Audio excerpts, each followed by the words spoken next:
بسم اللہ الرحمن الرحیم۔ سامعین محترم، السلام علیکم ورحمۃ اللہ وبرکاتہ۔ پروگرام حرف حق لے کر آپ کا میزبان جاوید قریشی حاضر ہے۔ بھارت کی بلا جواز ہر دھرمی کی وجہ سے جموں کشمیر جہنم زار بن گیا ہے۔ اس فردوس نما سرزمین کی حیات بخش ہوا میں اب دم گھٹنے کی تاثیر پیدا ہو گئی ہے۔ یہاں کے لوگوں کے دمکتے چہروں پر خوف و دہشت اور ظلم و جبر سے مردنی چھا گئی ہے۔ بستیاں فوجی چھاونیوں میں بدل چکی ہیں، شب و روز جنازے اٹھتے رہتے ہیں۔ یہ سب اس لیے ہو رہا ہے کہ اہل جموں کشمیر اپنا بنیادی حق خود ارادت مانگ رہے ہیں، جو کہ ان سے جبراً سلب کیا جا چکا ہے۔ ان حقائق کو بھارت کے سیاستدانوں، حکمرانوں اور دانشوروں کے سامنے رکھنا ضروری ہے، جن کی بنیاد پر بھارت کے دعوے کی تکذیب اور تردید ہوتی ہے۔ جب جون 1947 میں تقسیم ہند کا فارمولہ پاس کیا گیا تو جموں کشمیر کو بھی دوسری 561 ریاستوں کی طرح بھارت یا پاکستان میں سے کسی ایک کے ساتھ اپنے معاشرتی، تجارتی، جغرافیائی اور مذہبی مفادات اور ترجیحات کے پیش نظر ادغام کرنے کا بھرپور حق حاصل تھا۔ چنانچہ جموں کشمیر میں 80% سے زائد آبادی مسلمانوں کی تھی۔ بیرونی دنیا کے ساتھ جڑے رہنے کا واحد ذریعہ بھی پاکستان کے راستے سے ہی تھا۔ ریلوے، روڈ اور ڈاک اور تار کا رابطہ بھی پاکستان سے ہی وابستہ تھا۔ درآمدات اور برآمدات کے حوالے سے بھی جموں کشمیر کا تعلق پاکستان کے ساتھ ہی موجود تھا۔ لیکن ان تمام زندہ حقیقتوں کے باوجود بھی برطانیہ اور بھارت نے جموں کشمیر کے عوام کو پاکستان کے ساتھ ملنے نہیں دیا۔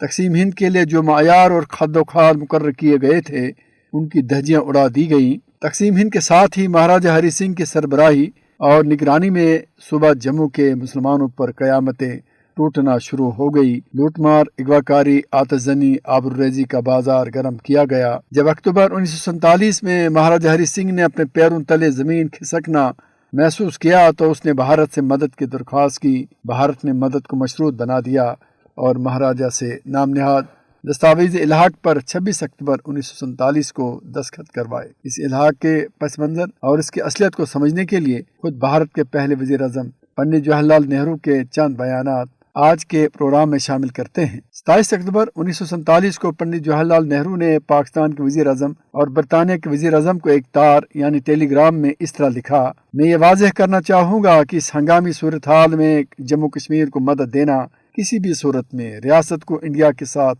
الحاق کرنے کے مقصد سے نہیں ہے۔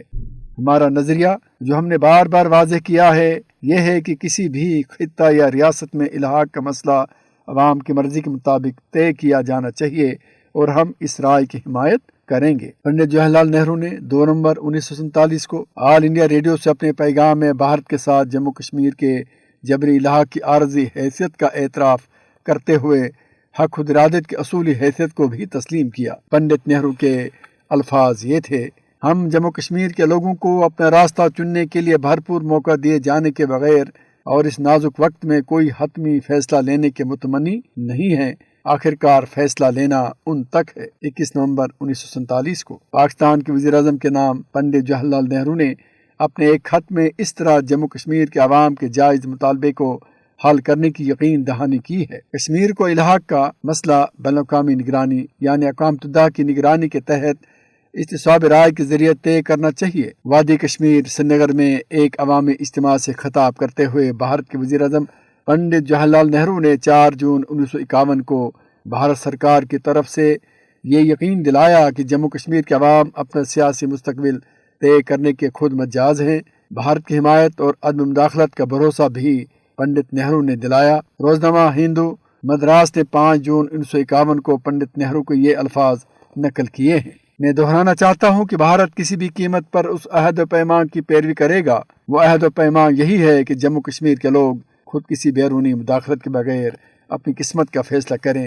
وہ ضمانت باقی ہے اور جاری بھی رہے گی۔ 26 جون 1952 کو وزیر اعظم پنڈت نہرو نے بھارت کے پارلیمان میں جس حقیقت پسندی اور جرأت کا اظہار کیا ہے، اس کے بعد بھی جموں کشمیر کے عوام کے مطالبہ استصواب رائے کو مؤخر کرنے کا کیا جواز باقی رہتا ہے؟ بھارت کے بانی وزیر اعظم کی اس حقیقت بیانی کو اگر جموں کشمیر کے عوام بھی یاد دلاتے ہیں تو انہیں دہشت گردی کا نام دے کر کیوں طے کیا جا رہا ہے؟ بھارتی پارلیمنٹ کے در و دیوار کے علاوہ بھارت کے چوٹی کے سیاستدان اور حکمران جو ابھی بھی باقاعدہ حیات ہیں، پنڈت نہرو کے اس تاریخی بیان کے گواہ ہیں، جب موصوف نے کہا اگر ایک باقاعدہ استصواب رائے کے بعد جموں کشمیر کے لوگوں نے کہا کہ وہ ہمارے ہندوستان کے ساتھ رہنا نہیں چاہتے ہیں تو ہم یہ تسلیم کرنے کے پابند ہیں، چاہیے یہ ہمارے لیے تکلیف دہ ہی کیوں نہ ہو، ہم ان کے خلاف فوج نہیں بھیجیں گے، ہم وہ فیصلہ قبول کریں گے چاہے ہم اس کے بارے میں کتنی بھی تکلیف محسوس کریں، اگر ضروری محسوس ہوا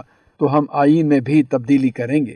اسی پارلیمنٹ میں پنڈت نہرو کا یہ کہنا کہ اگر کشمیری یعنی جموں کشمیر کے عوام بھارت کے ساتھ رہنا نہیں چاہیں گے تو ہم کسی بھی طریقے سے مزاحم نہیں ہوں گے، اس حقیقت کی عکاسی کرتا ہے کہ بھارت کے نیتاؤں کو ہری سنگھ کے الحاق بھارت کے پس منظر میں تمام بدنیتیوں اور جال سازیوں کا احساس تھا، ساتھ ہی وہ اس حقیقت کا ادراک بھی رکھتے تھے کہ کشمیری عوام بھارت کے تسلط کے خلاف صدائے احتجاج بلند کرتے رہیں گے۔ پنڈت نہرو کے اس تاریخی بیان جو انہوں نے 7 اگست 1952 کے دن بھارتی پارلیمنٹ میں بھارت کے تمام اکابرین کی موجودگی میں دیا،